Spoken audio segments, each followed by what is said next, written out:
Prepárate para una historia que te dejará sin aliento.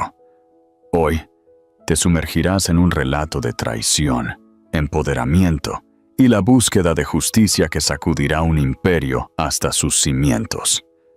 Dale me gusta a este video ahora mismo para no perderte ni un solo giro de esta increíble saga y déjanos un comentario con tus primeras impresiones. ¿Qué sucede cuando una vida de ensueño se desintegra en 1000 pedazos? Catalina Vidal vivía un cuento de hadas. Casada con el carismático Alejandro Vargas, un magnate tecnológico, embarazada de su primer hijo y viviendo en una mansión que se asomaba al Mediterráneo. Luego, durante una suntuosa cena, con una sola frase helada, Alejandro lo puso todo patas arriba. Quería el divorcio, con efecto inmediato. Una Catalina embarazada y aturdida quedó sola en su palacio de cristal y piedra. Pero lo que sucedió después es algo que nadie, y mucho menos Alejandro, podría haber predicho jamás. Esto no es solo una historia de traición, es una historia de una alianza forjada en el fuego del desamor y una lucha por la justicia que sacudiría un imperio hasta su mismísimo núcleo. Las copas de cristal sobre la mesa en el Jardín de Epicuro, un templo de la gastronomía con 3 estrellas Michelin, con vistas al Parque del Retiro en Madrid, eran tan delicadas que Catalina Vidal casi temía tocarlas. Parecían vibrar con la energía tranquila y costosa del salón. Cada plato que llegaba era una obra de arte, una miniatura de espumas, jaleas e ingredientes increíblemente frescos. También era perfecto, demasiado perfecto. Catalina se movió en su mullida silla de terciopelo, la seda de su vestido de maternidad, color esmeralda, susurrando contra la tela. Con 5 meses de embarazo, apenas empezaba a mostrar una curva suave y feliz sobre la que a menudo posaba la mano, una promesa silenciosa del futuro. Sonrió al otro lado de la mesa a su esposo, Alejandro Vargas. Para el mundo exterior, Alejandro era un gigante. A sus 38 años, era el fundador y director ejecutivo de Vanguardia Digital, una firma tecnológica que había revolucionado la logística de datos. Su rostro, con su mandíbula afilada, ojos azules intensos y una sonrisa perpetuamente segura, había adornado las portadas de Forbes España y Actualidad Empresarial. Se movía con una economía de movimiento, un hombre que creía que cada segundo de su tiempo valía 1000 euros. Para Catalina, durante los últimos 4 años, había sido el arquitecto de su mundo. ¿Las ostras y perlas son de tu agrado, amor mío?, preguntó Alejandro, aunque no levantó la vista de su teléfono. Estaba revisando datos de mercado, su pulgar moviéndose con velocidad experta. «Es increíble», dijo ella, su voz suave. «Todo lo es. Gracias por esto». Finalmente, bloqueó el teléfono y lo colocó boca abajo sobre el impecable mantel blanco. Un gesto que pretendía significar su completa atención, pero que se sintió más como un alto el fuego temporal. Tomó su copa de vino, agitando el líquido dorado pálido. «Catalina», comenzó. Su tono cambió. La calidez que había estado allí, por tenue que fuera, se evaporó, reemplazada por la cadencia fría y cortante que usaba en la sala de juntas. «Necesitamos discutir el futuro». Una emoción de excitación la invadió. Por fin iban a hablar de nombres para el bebé, de la habitación del niño, del viaje a la Toscana que le había prometido para su baby moon. «Me encantaría», dijo ella, inclinándose ligeramente. «Pensaba que si es niño, quizás podríamos honrar a tu padre, Miguel». Alejandro parpadeó como si sus palabras fueran un idioma extranjero que no podía molestarse en traducir. «No, eso no. Estoy hablando de nuestro futuro, el tuyo y el mío, por separado».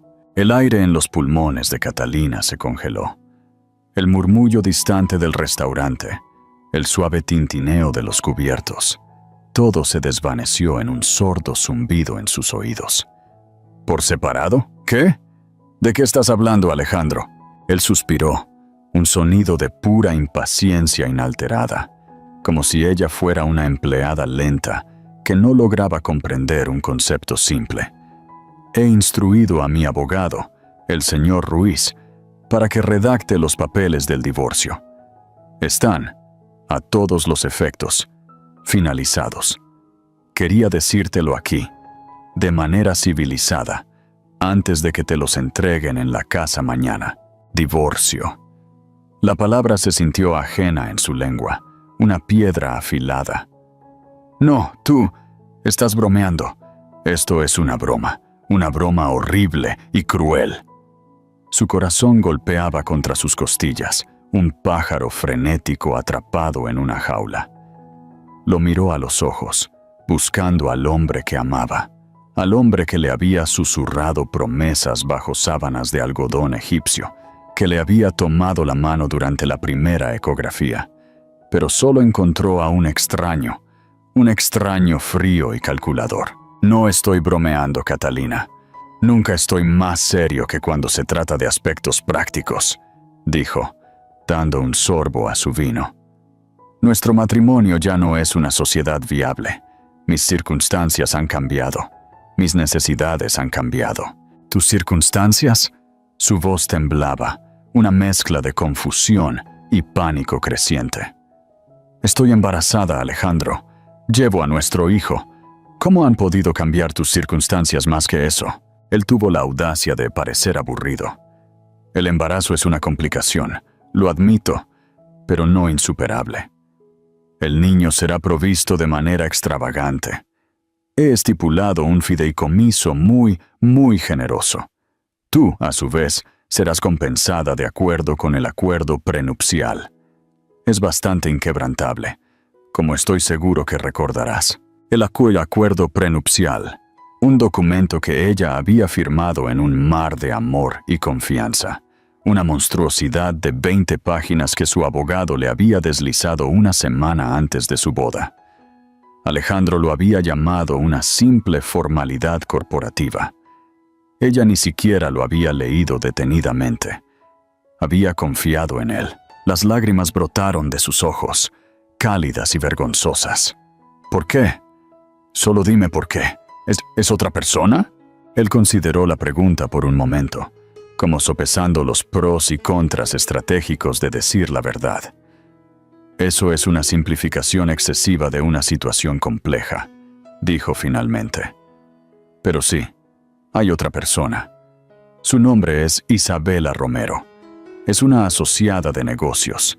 Ella entiende el mundo en el que vivo, las presiones, las exigencias. Isabela Romero. El nombre golpeó a Catalina como un golpe físico. Una impresionante heredera italiana de cabello azabache y capitalista de riesgo que había estado rondando la compañía de Alejandro durante meses. Catalina la había conocido una vez en una gala benéfica. Isabela la había mirado directamente, sus ojos descartando a Catalina como un accesorio bonito, pero en última instancia irrelevante. Así que simplemente ¿me desechas? Las palabras apenas fueron un susurro. 4 años, nuestro bebé, no significa nada. Significa que ha llegado a su fin, dijo Alejandro, colocando su servilleta sobre la mesa. Se puso de pie, terezándose la chaqueta de su traje a medida. El coche te llevará a casa. Tengo otro compromiso. Los papeles llegarán alrededor de las 10 de la mañana. Te aconsejo que tengas un abogado presente, aunque hará poca diferencia en el resultado. No se inclinó para besarla. No le tocó el hombro. Simplemente se dio la vuelta y se marchó. Un rey abandonando su corte, sin mirar atrás ni una sola vez. Catalina se quedó sentada sola en la mesa para 2, rodeada de los restos de una comida de miles de euros que ya no podía comer. El camarero se acercó con cautela. ¿Todo bien, señora? Ella no podía hablar. Solo pudo asentir. Un único movimiento brusco. Las lágrimas que había estado conteniendo comenzaron a caer, trazando caminos fríos por sus mejillas, goteando sobre la seda inmaculada de su vestido.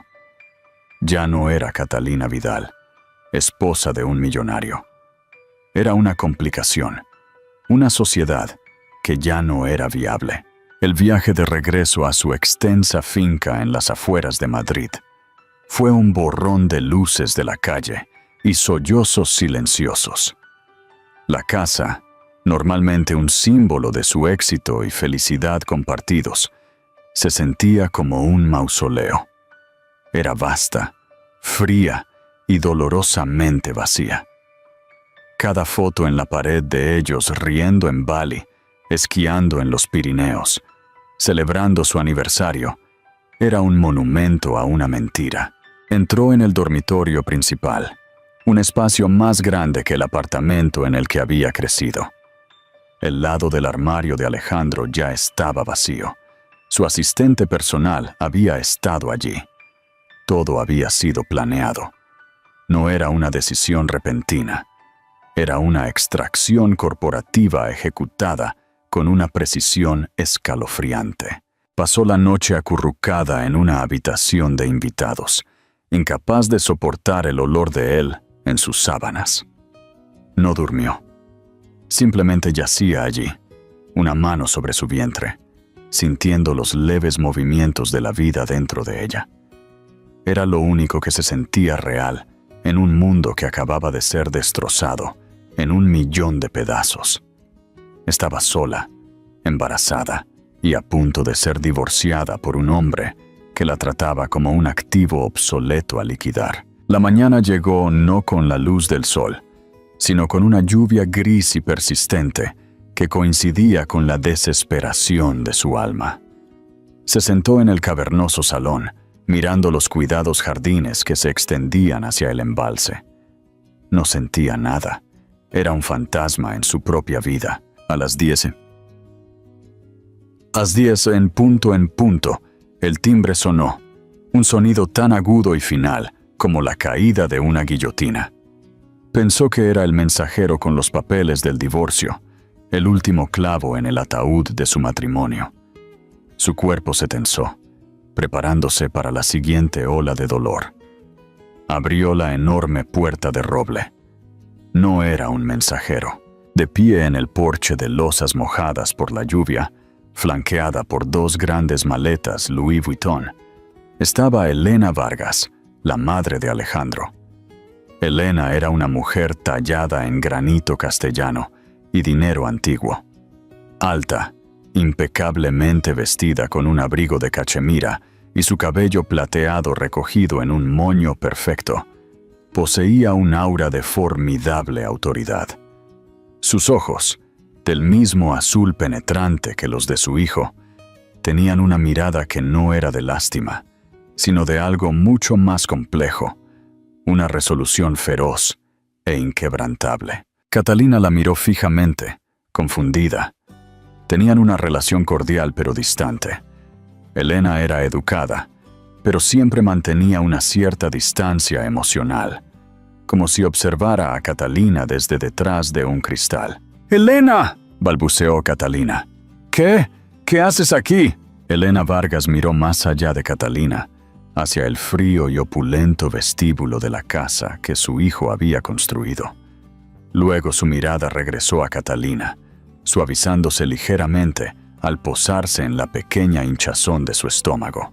«Escuché lo que hizo mi hijo», dijo, su voz clara y firme, cortando el húmedo aire matutino. «Es un necio y un cobarde. Así que hice mis maletas».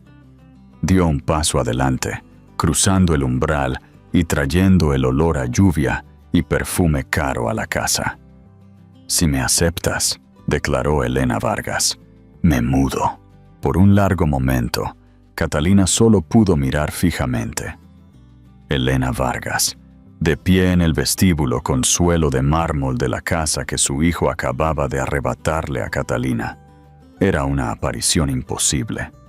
La mujer que siempre la había tratado con una distancia educada, casi clínica, que enviaba regalos impersonales perfectamente elegidos para cumpleaños y aniversarios, ahora estaba de pie entre su equipaje de diseñador, con la actitud desafiante de una general ocupando territorio enemigo. La mente de Catalina, nublada por el dolor y el agotamiento, luchó por procesar la escena.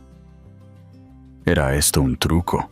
¿Un caballo de Troya enviado por Alejandro para manejar la situación y asegurarse de que ella firmara los papeles sin problemas?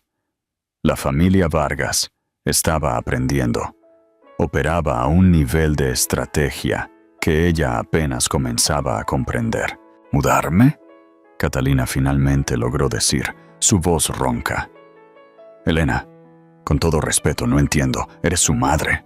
Y tú eres la madre de mi nieto, replicó Elena, su mirada inquebrantable. Ese es un lazo de sangre, querida, un hecho biológico, un certificado de matrimonio, como tan brutalmente has descubierto, es meramente un contrato. Y mi hijo acaba de demostrar lo que piensa de los contratos. Dio un paso más hacia el interior de la casa, sus ojos agudos escudriñando el cavernoso espacio impersonal. Era una casa de exhibición, decorada por un diseñador de alto precio que Alejandro había contratado, llena de arte moderno que había comprado como inversión y muebles que eran más esculturas que confort. Era un reflejo del propio Alejandro. Impresionante, caro y completamente desprovisto de calidez. ¿Podría tomar un té?, preguntó Elena, ya quitándose el abrigo de cachemira. Earl Grey, si lo tienen. Y te sugiero que tomes un poco de manzanilla. Será bueno para ti y para el bebé. No fue una petición. Fue una orden suave. Aturdida, Catalina guió el camino hacia la cocina de última generación. Una vasta extensión de acero inoxidable y mármol italiano en la que nunca se había sentido realmente cómoda. Mientras llenaba la tetera, sus manos temblaban. Elena inspeccionó la habitación con ojo crítico. Esta cocina es absurda, comentó, pasando un dedo por una encimera estéril. Está diseñada para caterings, no para personas. Sin alma. Catalina se giró, apoyándose en la encimera, su determinación desmoronándose. ¿Por qué estás realmente aquí, Elena? Él te envió para... ¿Para qué? ¿Para asegurarme de que no haga una escena? La pregunta quedó en el aire entre ellas. La expresión compuesta de Elena finalmente se suavizó. Y por primera vez Catalina vio un destello de la mujer detrás de la formidable fachada. Vio una tristeza profunda y cansada en sus ojos. Alejandro no me envió, dijo Elena, su voz perdiendo su nitidez, volviéndose algo más íntimo. De hecho, se pondría furioso si supiera que estoy aquí. Me imagino que lo estará muy pronto. Lo llamé esta mañana después de enterarme de la noticia por una amiga de la junta directiva de su empresa. La situación con Isabela Romero es aparentemente de conocimiento común en su círculo. Pronunció el nombre con un desprecio tranquilo y venenoso. Le dije, continuó Elena, que si seguía adelante con esta crueldad, no solo se estaría divorciando de su esposa, estaría rompiendo su relación con su madre. Me desafió. Me dijo que estaba siendo demasiado sentimental. Así que aquí estoy. La tetera comenzó a silbar, un grito agudo en la silenciosa casa. Catalina vertió el agua caliente en 2 tazas, su mente aún tambaleándose. ¿Pero por qué?, susurró Catalina, entregando una taza a su suegra. Es tu hijo, tu único hijo. Elena tomó la taza y se dirigió a un sofá pequeño e incómodo en la sala de estar contigua. Se sentó perfectamente erguida y palmeó el asiento junto a ella. Catalina dudó un segundo antes de hundirse en el cojín. Catalina, voy a contarte algo de lo que no he hablado en más de 20 años, comenzó Elena, con la mirada fija en la vista gris y azotada por la lluvia a través de los ventanales del suelo al techo. Voy a contarte sobre Miguel Vargas, el padre de Alejandro. El hombre era una leyenda, un fantasma de la bolsa que había amasado una fortuna colosal en los 80 y murió de un ataque al corazón repentino en su yate en Mónaco, cuando Alejandro era solo un adolescente. Alejandro rara vez hablaba de él, y cuando lo hacía, era con una mezcla de reverencia y rivalidad. Miguel, como Alejandro, era brillante, dijo Elena. Era encantador, magnético. Cuando te prestaba atención, se sentía como estar bajo el sol. Yo era joven, de buena familia, pero con poco dinero propio. Estaba completamente hechizada. Nos casamos, y él me dio una vida hermosa. Una casa muy parecida a esta, joyas, viajes y un hijo. Hizo una pausa, dando un sorbo lento a su té. Durante 15 años creí que era la mujer más feliz del mundo. Y luego, una noche, llegó a casa. Me sentó en nuestra biblioteca y me dijo que había conocido a otra persona, una mujer más joven. Me informó que nuestro matrimonio había terminado y que sus abogados tenían un acuerdo para que yo firmara. Era innegociable. Catalina la miró sin habla. El paralelo era asombroso, un eco escalofriante a través de las décadas. Fui una tonta, continuó Elena, su voz teñida por el recuerdo del viejo dolor. No tenía recursos propios. Había firmado un acuerdo prenupcial igual que tú, sin entender realmente lo que significaba. Era completamente dependiente de él. Me dijo que podía quedarme con la casa y una asignación cómoda siempre que fuera discreta. Si luchaba contra él, me cortaría por completo y me pintaría como una arpía inestable en la prensa. Estaba atrapada. Tenía un hijo adolescente en quien pensar. ¿Qué hiciste? Catalina suspiró. Firmé los papeles, dijo Elena, con un destello de fuego en sus ojos. Acepté el trato, y me odié por ello cada día. Sonreía en los eventos sociales, crié a mi hijo y mantuve la fachada de la ex esposa digna. Pero por dentro estaba vacía. Miguel murió 2 años después, y su fortuna, la mayor parte, fue a parar a su nueva esposa. Alejandro y yo nos quedamos con un fondo fiduciario que, aunque sustancial, era una miseria comparado con su verdadera riqueza. Se volvió para mirar a Catalina directamente. Vi a mi hijo crecer, idealizando a un hombre que era un monstruo brillante. Intenté enseñarle empatía, inculcarle un sentido de la decencia, advertirle que no se convirtiera en su padre. Creí que lo había logrado. Ahora veo que fallé. Las peores partes de Miguel no murieron con él. Permanecieron latentes en Alejandro y su éxito las ha regado, las ha hecho crecer. Lo que te está haciendo a ti no es solo un eco de su padre. Es una réplica monstruosa y perfecta. Las piezas encajaron. Esto no era lástima. Esto era un ajuste de cuentas. Elena no estaba allí solo por Catalina. Estaba allí por el fantasma de su yo más joven, por la mujer que se había visto obligada a rendirse. Una sola lágrima gorda rodó por la mejilla de Catalina. Él dijo que ya no era una sociedad viable. Ese es el lenguaje de Miguel, escupió Elena, su compostura finalmente rompiéndose en una ira cruda. Frío, transaccional, cruel. Te está borrando, igual que su padre me borró a mí. Pero esta vez es diferente. ¿Cómo?, preguntó Catalina, su voz ahogada por la desesperación. ¿El acuerdo prenupcial? Él dijo que era inquebrantable. No existe un acuerdo inquebrantable cuando un hombre esconde su verdadero valor y actúa de mala fe, declaró Elena. Y más importante aún, esta vez, somos 2. Y ya no soy una chica asustada y dependiente económicamente. Tengo mi propio dinero, mis propias conexiones.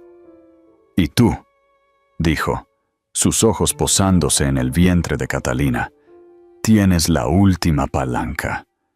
Llevas el legado de los Vargas, no Isabela Romero. Tú. Justo entonces, el timbre de la puerta sonó de nuevo. Un sonido diferente esta vez, más agudo, más insistente. Ambas mujeres se quedaron inmóviles. «Serán los papeles», susurró Catalina, una nueva ola de náuseas invadiéndola. Elena se puso de pie, con la espalda recta. «Yo iré». Caminó hacia la puerta y la abrió. Un joven con uniforme de mensajero estaba allí, sosteniendo un grueso portafolio encuadernado en cuero. «Para Catalina Vidal», dijo. «Lo tomaré», dijo Elena. Su voz no dejaba lugar a discusión. Firmó el recibo, tomó el portafolio y cerró la puerta. Volvió al salón y colocó el documento sobre la mesa de centro de cristal. Cayó con un suave golpe final. Estaba en relieve con el logotipo de un prestigioso y despiadado bufete de abogados. Catalina lo miró fijamente, como si fuera una serpiente venenosa. Toda la lucha que había comenzado a agitarse en ella se marchitó. «Se acabó», dijo, su voz monótona. «Él ha ganado». «Tonterías», espetó Elena, su energía galvanizando la habitación. Cogió su teléfono de su bolso. «Esto no es un final. Esto es el comienzo de una negociación, y no usaremos un abogado que Alejandro esperaría. No usaremos un abogado de su mundo en absoluto». Se desplazó por sus contactos, su uña pintada golpeando con decisión la pantalla. «Cuando mi esposo me dejó, me dieron una lista de representantes legales apropiados, hombres tranquilos y dignos, que manejarían mi rendición con gracia. Pero había un nombre que escuché susurrar, una mujer que me dijeron que evitara a toda costa. La llamaban Tiburón, un bulldog. Decían que era poco femenina en sus tácticas. Una lenta sonrisa se extendió por el rostro de Elena Vargas, una cosa genuinamente depredadora y hermosa. He guardado su número durante 22 años, esperando no necesitarlo nunca. Parece que lo estaba guardando para ti. Presionó el botón de llamada. «Sí, hola», dijo su voz, puro acero. «Mi nombre es Elena Vargas. Llamo en nombre de mi nuera, Catalina Vidal. Necesitamos concertar una consulta con la señorita Jimena Herrera». «Sí, soy consciente de su tarifa por hora. Eso no será un problema. Estaremos allí esta tarde». La oficina de Jimena Herrera no estaba en la esperada Torre de Cristal en el centro de Madrid.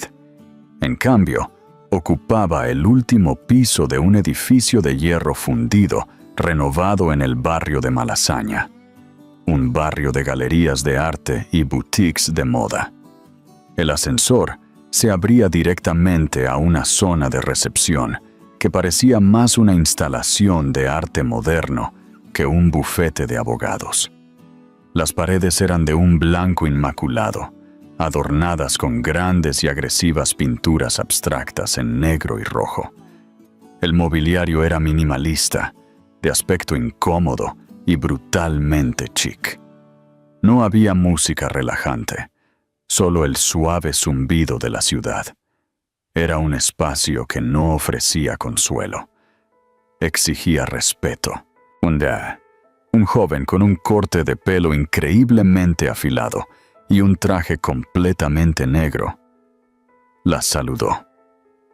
«Señora Vargas, señora Vidal, la señorita Herrera las verá ahora». Las condujo por un pasillo hasta una oficina en la esquina, con ventanas panorámicas.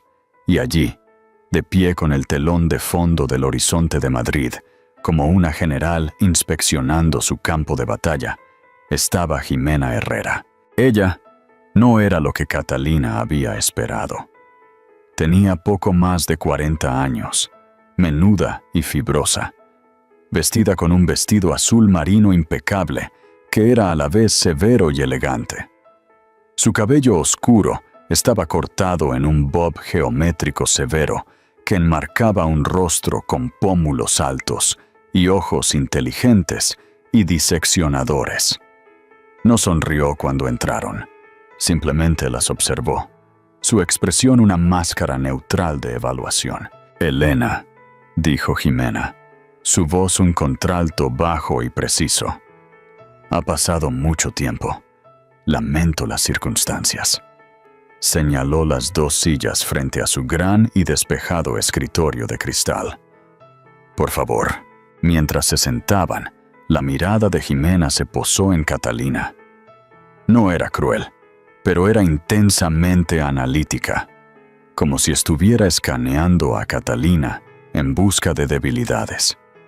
«Señora Vidal», comenzó, usando el tratamiento formal. «Su esposo, Alejandro Vargas, le ha entregado una propuesta de disolución de matrimonio. Usted está embarazada de 5 meses de su hijo. Él, supongo, le ha ofrecido el mínimo estipulado en su acuerdo prenupcial». Catalina, sintiéndose pequeña y expuesta en la poderosa habitación, solo pudo asentir. Él lo llamó generoso. Una risa seca, casi silenciosa, escapó de los labios de Jimena. Hombres como Alejandro Vargas siempre lo hacen. Creen que sus obras son un festín para el resto de nosotros. ¿Puedo ver los documentos? Elena deslizó el portafolio encuadernado en cuero por la vasta extensión del escritorio de cristal. Durante los siguientes 20 minutos, el silencio se apoderó de la habitación, roto solo por el susurro de las páginas al pasar. Jimena leyó con una concentración aterradora, sus ojos escaneando línea tras línea. De vez en cuando, hacía una pequeña nota en un bloc de notas legal con un bolígrafo plateado, su letra tan nítida y precisa como su apariencia. Catalina sintió que su ansiedad aumentaba con cada segundo que pasaba. Observó el rostro de Jimena en busca de cualquier señal de esperanza, pero la expresión de la abogada permaneció indescifrable. Finalmente, Jimena llegó a la última página, cerró el portafolio y cruzó las manos sobre él. Miró directamente a Catalina. «Esto», dijo, golpeando el portafolio, «es una obra de arte, una obra maestra de la guerra legal diseñada para dejarte absolutamente sin nada». La franqueza de la declaración golpeó a Catalina como un golpe físico. «El señor Ruiz, su abogado, es muy bueno en su trabajo», continuó Jimena, su tono clínico. «El acuerdo que firmó es una fortaleza. Cada cláusula está diseñada para despojarla de cualquier derecho sobre los bienes conyugales. Define la propiedad conyugal tan estrictamente que lo único a lo que probablemente tiene derecho es a una fracción del valor de los muebles. Renuncia a su derecho a una pensión alimenticia más allá de una cantidad simbólica por tiempo limitado. Atribuye el vasto aumento de su patrimonio neto durante su matrimonio únicamente a intereses comerciales preexistentes, protegiendo efectivamente todo su imperio de usted. En papel, es, como probablemente le dijo su esposo, inquebrantable». Elena se inclinó hacia adelante. «Pero», los ojos de Jimena brillaron con una luz depredadora. «Pero las fortalezas tienen grietas y las obras maestras pueden tener defectos. Este documento, con toda su brillantez técnica, tiene 2 debilidades fundamentales». Levantó un dedo. 1. Inducción fraudulenta. Elena, cuando firmó su acuerdo con Miguel, se le presentó como una condición no negociable del matrimonio con poco tiempo para una revisión independiente. «Sí», dijo Elena al instante. «Se posicionó como una mera formalidad una semana antes de la boda. Me dijeron que cuestionarlo era cuestionar su amor». Jimena miró a Catalina. «¿Y tú?» Catalina pensó en la nebulosa de su compromiso. «Lo mismo. Exactamente lo mismo. Alejandro dijo que era algo que su junta directiva requería. Su abogado, el señor Ruiz, estaba allí. Él era muy encantador. Explicó que era solo para proteger a la compañía. Tuve un abogado, pero era amigo de mi padre que se encargaba de bienes raíces. Estaba completamente fuera de su alcance. Me aconsejó que lo firmara. Claro que sí, dijo Jimena con un suspiro. Argumentaremos que fue coaccionada, que no se le dio tiempo suficiente, ni asesoramiento independiente competente, y que los términos eran tan desproporcionados que eran inaplicables. Es un argumento difícil de ganar, pero crea un problema. Enturbia el agua. Levantó un segundo dedo. La debilidad número 2 es mucho más significativa. Divulgación financiera completa y honesta. Un acuerdo prenupcial solo es válido si ambas partes divulgan con precisión sus activos en el momento de la firma. Más importante aún, en un proceso de divorcio, ambas partes deben divulgar sus activos actuales. Hombres como Alejandro Vargas y su padre, antes que él, no les gusta la divulgación. Construyen sus imperios en las sombras, utilizan empresas fantasma, cuentas en el extranjero y intrincadas redes de fideicomisos para ocultar su verdadero valor. Presentan una imagen a Hacienda, otra a la Comisión Nacional del Mercado de Valores, y una tercera, mucho más pequeña, a sus esposas divorciadas. Su voz bajó, volviéndose conspiradora y emocionante. Nuestro trabajo no es atacar el acuerdo prenupcial de frente. Nuestro trabajo es exigir una contabilidad forense de cada euro que tenga Alejandro Vargas. Citaremos a su empresa, a sus socios, a sus gestores de inversiones. Haremos que el proceso de divulgación sea tan invasivo, tan costoso y tan potencialmente revelador de cosas que él no quiere que se revelen, que su acuerdo inquebrantable de repente se convierta en un ancla muy pesada. Catalina sintió un destello de esperanza, el primero que había sentido en lo que parecía una eternidad. ¿Crees que está escondiendo dinero? Jimena rió de nuevo, un sonido metálico y agudo. Querida, un hombre que vale 1.000 millones de euros en papel, casi con certeza vale 2 o 3.000 millones en realidad. La pregunta no es si lo está escondiendo. La pregunta es dónde. Se recostó en su silla, el cuero crujiendo suavemente. Lo que nos lleva al niño. Su mirada se suavizó por primera vez al mirar el vientre de Catalina. Esto ya no es solo un divorcio. Es un asunto de manutención e herencia. La Comunidad de Madrid tiene directrices para la manutención de los hijos, pero esas directrices se convierten en sugerencias cuando se trata de personas con alto patrimonio.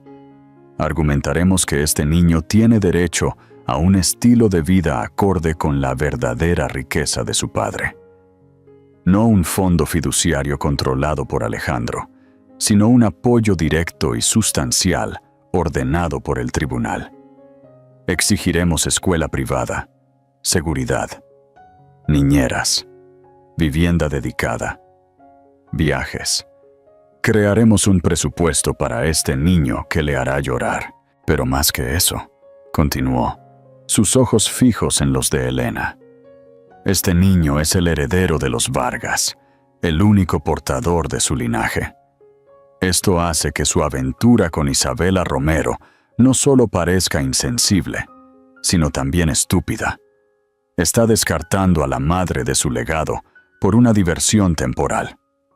No diremos esto en la corte, por supuesto, pero nos aseguraremos de que se entienda en el tribunal de la opinión pública y en las salas de juntas de su empresa. El alcance de todo, la pura agresión, era aterrador y estimulante.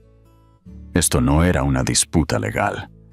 Era una guerra librada con citaciones y contadores forenses en lugar de soldados. Ahora, dijo Jimena, su tono volviendo a los negocios. Esta será una lucha brutal, fea y muy pública. Alejandro no jugará limpio. Contratará investigadores privados. Indagarán en tu pasado, tu familia, tus amigos. Intentarán pintarte como una cazafortunas, una madre inestable, histérica e inepta. Filtrarán historias a la prensa. ¿Estás preparada para eso?, preguntó, sus ojos taladrando a Catalina. Catalina se miró las manos, luego a Elena, cuyo rostro era una máscara de sombría determinación. Pensó en la cara fría y despectiva de Alejandro en el restaurante. Pensó en él, llamando a su bebé una complicación. Un fuego que no sabía que poseía comenzó a arder en su pecho. ¿Qué necesitas que haga?, preguntó Catalina, su voz tranquila pero firme. Una lenta sonrisa de satisfacción finalmente adornó los labios de Jimena Herrera. Transformó su rostro, haciéndola parecer el tiburón del que susurraban los abogados de la vieja guardia. Bien, dijo. Primero, tú y Elena regresarán a esa casa y no se irán. Es su hogar conyugal. No dejen que él las intimide para que se vayan. A partir de este momento, toda comunicación pasará por mí. No le hablen, no contesten sus llamadas. Si aparece, no lo dejen entrar. Me llaman. Deslizó un cuaderno y el bolígrafo plateado por el escritorio hacia Catalina. Segundo, comenzará un diario. Documente todo. Cada interacción que haya tenido sobre finanzas. Cada promesa que él le haya hecho. Cada conversación sobre el bebé. Fechas, horas, lugares, detalles. Su mención casual de comprar una isla privada. El pequeño préstamo que le hizo a un amigo. El reloj antiguo que compró, que valía más que un coche. Estos son los hilos que tiraremos. Tercero, dijo mirando a Elena. Usted conoce el mundo del que proviene, la gente, los lugares. Necesitamos encontrar sus puntos débiles. Un miembro de la junta que valore la familia. Un viejo rival al que le encantaría verlo tropezar. Necesitamos influencia fuera de los tribunales. Jimena se puso de pie, señalando el final de la reunión. Mi honorario es de 100.000 euros. Elena me ha asegurado que esto no es un problema. Comenzaremos el descubrimiento de inmediato. Este será un camino largo, Catalina. Pero le prometo que, cuando terminemos, Alejandro Vargas aprenderá que una sociedad viable es una calle de doble sentido y que su complicación está a punto de convertirse en el problema más caro que jamás haya tenido. Al salir de la oficina y volver a pisar las calles de Malasaña, Catalina se sintió diferente. La niebla del dolor no se había disipado, pero había sido perforada por un único y afilado rayo de luz. Ya no era una víctima a la deriva en los restos de su vida. Era una cliente, una combatiente. Junto a su formidable suegra, acababa de contratar a un tiburón. Y se iban de casa. Regresar a la finca de Madrid fue una experiencia profundamente diferente. La casa ya no era un mausoleo frío y solitario de un matrimonio fracasado. Con Elena Vargas paseando por sus pasillos, se había convertido en una fortaleza, un centro de mando. El aire, antes denso con la desesperación de Catalina, ahora crepitaba con propósito. Se acercaba un asedio y estaban preparando las murallas. Esa misma tarde, un cerrajero convocado por Elena cambió completamente todas las cerraduras de la propiedad.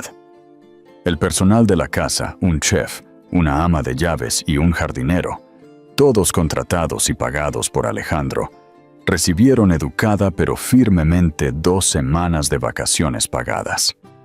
Necesitamos privacidad, les había dicho Elena. Su tono no admitía discusión.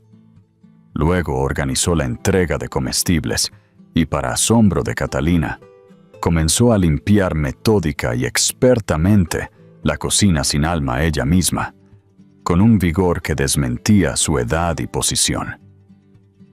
Cuando estás en guerra, Controlas tus líneas de suministro y eliminas posibles espías. Alejandro les paga sus salarios. Su lealtad es para él. Para Catalina, esta nueva realidad era desorientadora, pero reconfortante. El abrumador dolor aún la invadía en oleadas, pero ahora estaba templado por una nueva e inusual sensación: la de tener el control.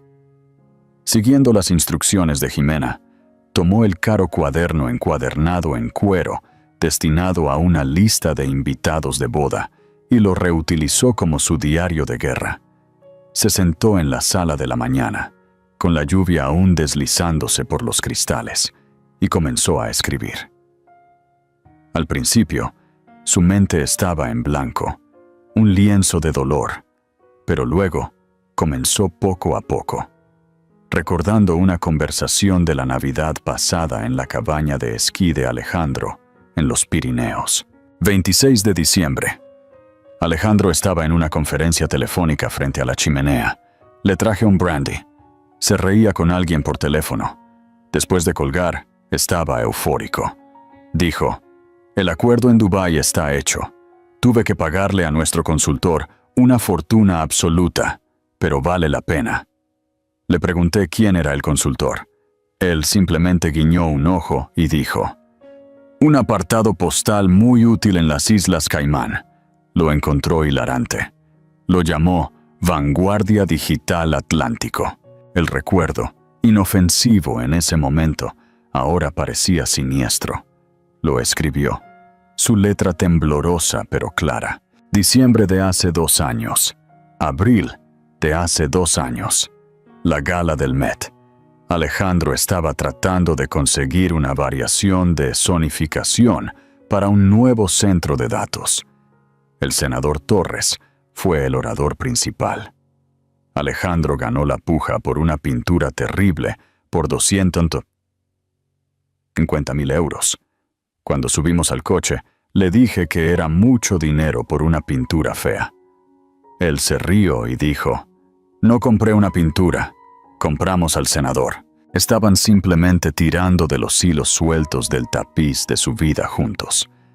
El comentario casual sobre los 3 conjuntos de libros diferentes que sus contadores guardaban. Uno para ella, uno para sus socios y uno para Hacienda. La vez que se había jactado de que su verdadero patrimonio neto era un número imaginario, porque gran parte estaba ligado a arte imposible de rastrear y a sociedades de cartera en el extranjero, diseñadas para ser invisibles, para encontrar el pasado. Elena estaba trabajando en el presente. Se sentó en el salón formal, con la postura perfecta. El teléfono pegado a la oreja. Sus conversaciones eran obras maestras de la sutileza. «Meredith, querida, qué alegría escuchar tu voz», le arrullaba a la esposa de Marcos Delgado, el miembro más influyente de la junta directiva de Vanguardia Digital. «Sí, me quedo con esa cara difícil. Es tan reminiscente de su padre. ¿Recuerdas ese terrible asunto con la mujer más joven? Se volvió tan errático, tan impredecible. Su juicio estaba afectado. Es desgarrador ver que el patrón se repite. Uno se preocupa por la estabilidad de las cosas, ya sabes, con la empresa. Esta Isabela Romero, he oído que fomenta sus peores impulsos».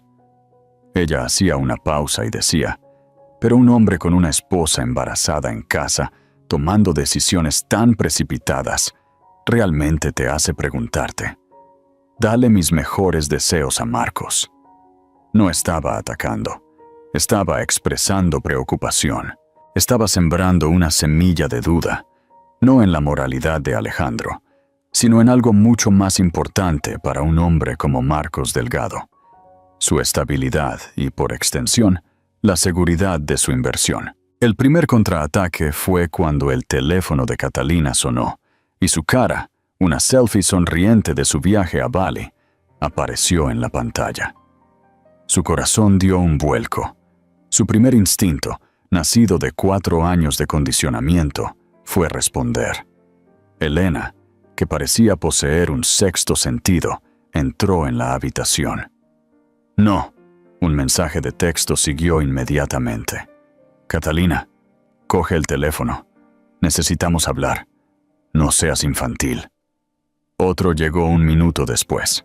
¿En serio estás dejando que mi madre filtre mis llamadas? Esto es absurdo. No dejaré que mi vida personal sea dictada por un abogado demasiado caro. Voy para allá.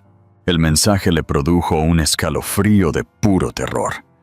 «Viene», susurró. Elena leyó el texto y sus labios se apretaron en una línea dura.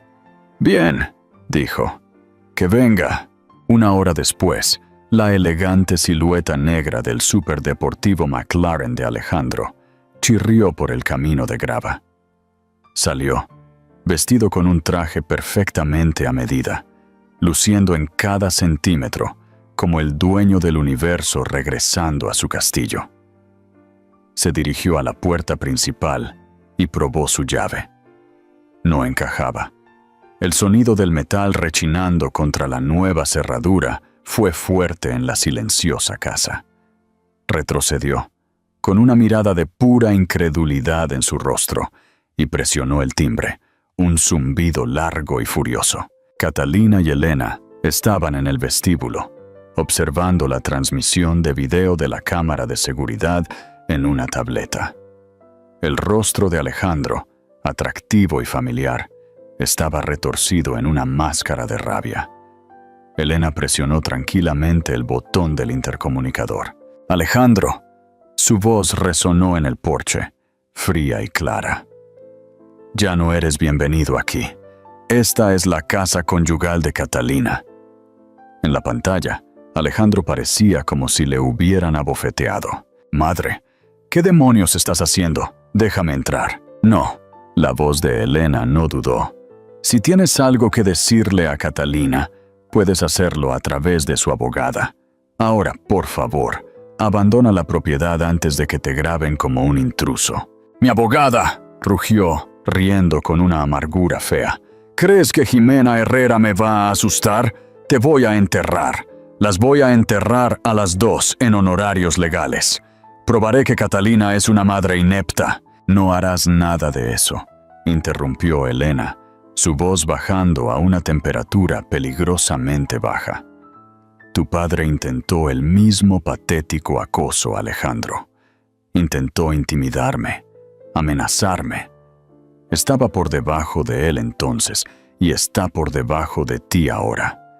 Te estás comportando como un animal acorralado, no como el titán de la industria que pretendes ser. Vete». Catalina, viéndolo.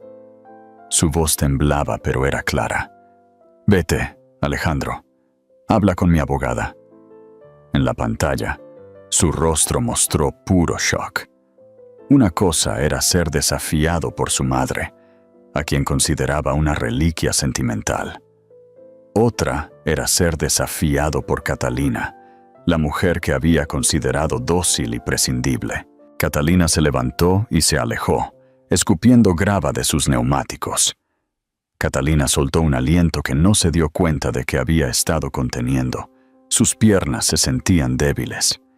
Elena le puso una mano firme y tranquilizadora en el hombro. «La primera carga ha sido repelida», dijo en voz baja. «Bien hecho». La verdadera contraofensiva llegó al día siguiente, no en su puerta, sino con su abogado, el tranquilo e imperturbable señor Ruiz. «Se niega a hablar conmigo», Alejandro bramó, paseando frente a las ventanas. «Han cambiado las cerraduras. Mi madre está ahí con ella, conspirando contra mí». El señor Ruiz, un hombre que se especializaba en disoluciones tranquilas y ordenadas, parecía incómodo. «Alejandro, le advertí que este enfoque era agresivo. Era probable que provocara una reacción. Espere». Justo en ese momento, el asistente de Ruiz entró llevando una caja tan llena de papeles que parecía una resma de papel de impresora. «Esto acaba de llegar por mensajero para usted, señor Ruiz, de las oficinas de Jimena Herrera». Ruiz abrió la caja. Su actitud tranquila y profesional comenzó a disolverse mientras sacaba el primer documento. Era una solicitud de descubrimiento financiero de 200 páginas a espacio simple. Exigía, entre otras cosas, cada extracto bancario de cada cuenta, nacional e internacional, cada transacción de acciones, cada correo electrónico relacionado con la formación de cualquier empresa fantasma o fideicomiso, documentación completa sobre la compra de todo arte y propiedad, incluidos los honorarios de consultoría para el Acuerdo de Dubái y la donación a la organización benéfica del senador Torres. Fue una campaña legal de impacto y asombro.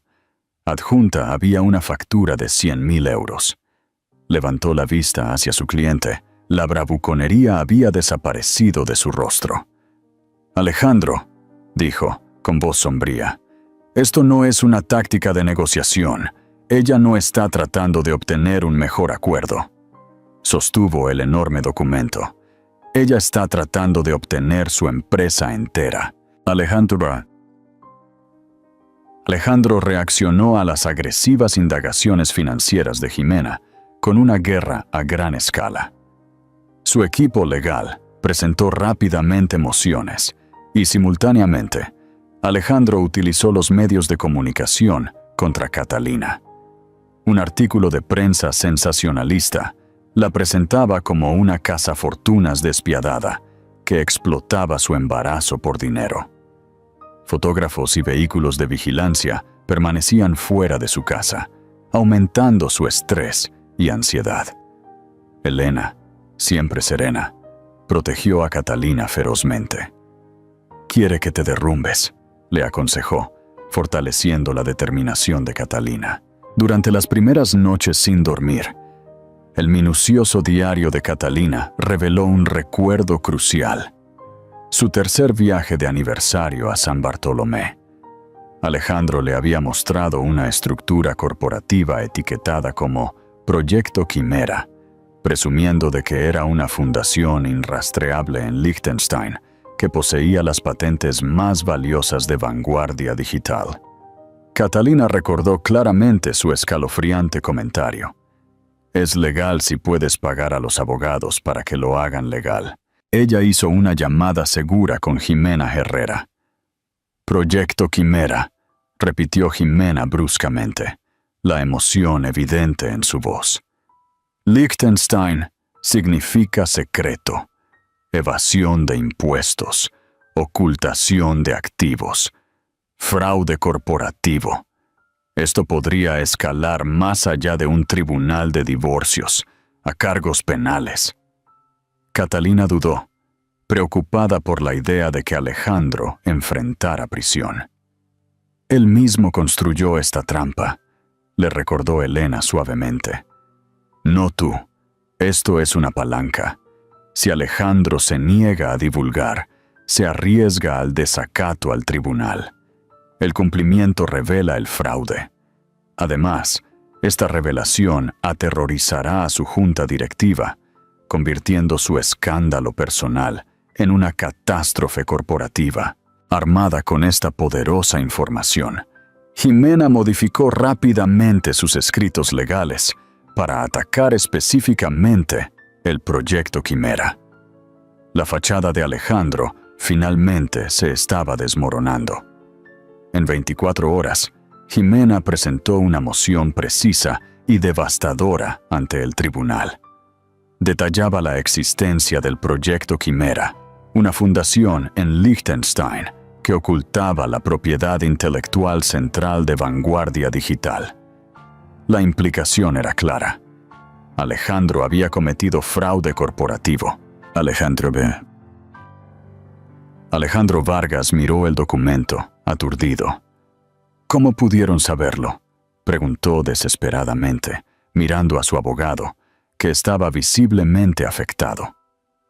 «No lo sé, pero lo saben. Esto no es un farol. Si un juez concede esta moción, y es muy probable que lo hagan, debemos presentar pruebas que revelen su fraude o enfrentarnos al desacato al tribunal». «¡Deténganlo!», ordenó Alejandro. Apelen, demoren, hagan algo. Ruiz negó con la cabeza firmemente. Es demasiado tarde. Jimena Herrera lo ha acorralado perfectamente. Esto no es derecho de divorcio. Ahora es territorio criminal. Al otro lado de la ciudad, Elena Vargas ejecutó a Alejandro Vargas. En un discreto almuerzo con Marcos Delgado, presidente de la Junta Directiva de Vanguardia Digital, expresó una grave preocupación por las acciones imprudentes de Alejandro, mencionando sutilmente a Liechtenstein. Esa misma tarde, Marcos convocó una reunión de emergencia de la Junta Directiva, confrontando a Alejandro con la moción de Jimena. ¿Realmente pensaste que podías ocultarnos activos? El proyecto Quimera. Isabela Romero, su amante, lo despidió fríamente, calificándolo de activo tóxico. Destrozado y solo, Alejandro vio claramente que solo quedaba una opción: la rendición total. A la mañana siguiente, su asistente llamó a la Casa de Madrid. El señor Vargas solicita una reunión con la señora Vidal, dijo tímidamente. A su conveniencia, lo esperamos aquí mañana al mediodía. Catalina se sentó tranquilamente en la soleada sala de la mañana, mientras Alejandro entraba, derrotado y humillado. Lo siento, comenzó débilmente, pero Catalina lo detuvo bruscamente. Lo sientes porque te atraparon. Los términos de Jimena son definitivos. Él leyó las brutales condiciones. Catalina recibe la finca de Madrid por completo y 200 millones de euros. Catalina tiene la custodia total. A Alejandro se le permite visitas supervisadas solo después de una terapia intensiva. Alejandro retira públicamente las historias difamatorias sobre Catalina. Los detalles del proyecto Quimera se sellan permanentemente condicional a su cumplimiento. «Mi hijo», suplicó Alejandro desesperadamente. «Llamaste a nuestro hijo una complicación», respondió Catalina fríamente. «Este acuerdo garantiza que no nos volverás a lastimar. Firma o lo pierdes todo». Derrotado y conociendo su destino, Alejandro asintió en silencio. «Lo tendré firmado por mis abogados hoy mismo». Mientras se marchaba, Catalina se dio cuenta de que la batalla había terminado. Había recuperado el control de su vida, emergiendo más fuerte y rodeada de una verdadera familia. El Alejandro Vargas que se acercaba a la casa se parecía poco al millonario seguro de sí mismo que había abandonado a Catalina meses antes. Sus rasgos afilados se suavizaron por la derrota, como si el hombre de dentro se hubiera encogido. Catalina lo observó entrar en la sala de la mañana, la luz del sol enmarcando su expresión tranquila, mientras posaba una mano protectora sobre su vientre redondeado. Elena permanecía en silencio junto a la chimenea, su presencia resuelta. «Catalina», comenzó Alejandro, con voz tensa. «Gracias por verme». Ella asintió levemente, su compostura inquebrantable. El cambio de poder era claro. Ella tenía el control. «Lo siento», balbuceó, su mirada vacilando bajo sus ojos firmes. «Por cómo te lo dije, lo que dije, todo, no estaba pensando con claridad». Ella levantó una mano suavemente, deteniéndolo. «Lo sientes porque te atraparon, Alejandro, no porque me hayas hecho daño». Él se encogió visiblemente, la cruda verdad perforando su fachada practicada. Ella dejó que el silencio se prolongara antes de deslizar tranquilamente una sola hoja de papel hacia él. «Jimena redactó estas condiciones. No son negociables». Las manos de Alejandro temblaron al leer. La casa. Catalina conservaría la finca de Madrid libre de deudas. El acuerdo. 200 millones de euros colocados en un fideicomiso controlado únicamente por Catalina y Jimena Herrera para el futuro de su hijo. Custodia. Catalina tendría la custodia exclusiva. Alejandro solo recibiría derechos de visita supervisados después de completar un año de terapia profesional. Retractación pública. Alejandro retiraría públicamente todas las afirmaciones difamatorias contra Catalina. Silencio. A cambio de su acuerdo, los detalles del proyecto Quimera permanecerían confidenciales. Alejandro levantó la vista, el color desapareciendo de su rostro. Catalina, por favor. Mi hijo. No puedes. Llamaste a nuestro bebé una complicación. Estabas dispuesto a deshacerte de nosotros, respondió Catalina con firmeza. Aprendí que para ti la familia era desechable. Este acuerdo protege a mi familia de ti. Proveerás para tu hijo materialmente, pero tu influencia termina ahí. Fírmalo o arriésgate a perderlo todo. Miró a Elena, buscando compasión, pero no encontró ninguna, solo un juicio silencioso. Dándose cuenta de que no tenía ninguna ventaja, Alejandro asintió con un gesto derrotado. «Lo tendrán firmado por mis abogados hoy mismo», dijo en voz baja, levantándose y marchándose sin decir una palabra más. 6 meses después, la sala de la mañana se había transformado de un campo de batalla en una cálida y acogedora guardería llena de colores suaves y risas amables. Catalina se mecía suavemente, acunando a su hija llamada Elena Catalina Vargas, o Eli. La anciana Elena entró en la habitación. Su semblante severo se suavizó en una alegre calidez de abuela. «¿Cómo está nuestro ángel?», susurró, rozando un beso en la frente de la bebé. «Maravillosa», respondió Catalina suavemente, sonriendo a la mujer que se había convertido en su aliada más fuerte y su familia más cercana. De vez en cuando llegaban noticias sobre Alejandro. Había evitado la prisión, pero su imperio se había derrumbado. Isabela Romero siguió adelante, dejándolo completamente solo. Catalina no sentía ira ni tristeza, solo una calma indiferencia. Alejandro era un capítulo cerrado. Mirando alrededor de la soleada guardería, Catalina supo que había ganado algo infinitamente más rico que la fortuna de Alejandro: fuerza, resiliencia y el vínculo de una familia forjada en el fuego más feroz. De las cenizas de una traición impactante, Catalina Vidal no solo se levantó, sino que se elevó. Con su suegra Elena como su inesperada aliada, convirtió una historia de desamor en una epopeya de justicia y empoderamiento. Se enfrentaron a un multimillonario despiadado, demostrando que la verdadera fuerza no reside en el dinero de tu cuenta bancaria, sino en el coraje de tu corazón y la lealtad de quienes te apoyan. Esto fue más que un divorcio, fue una revolución. Si te inspiró la increíble lucha de Catalina y Elena por su familia y su futuro, demuéstralo dándole me gusta a este video y compártelo. No olvides suscribirte y activar las notificaciones para más dramas de la vida real que demuestran que la verdad siempre prevalece.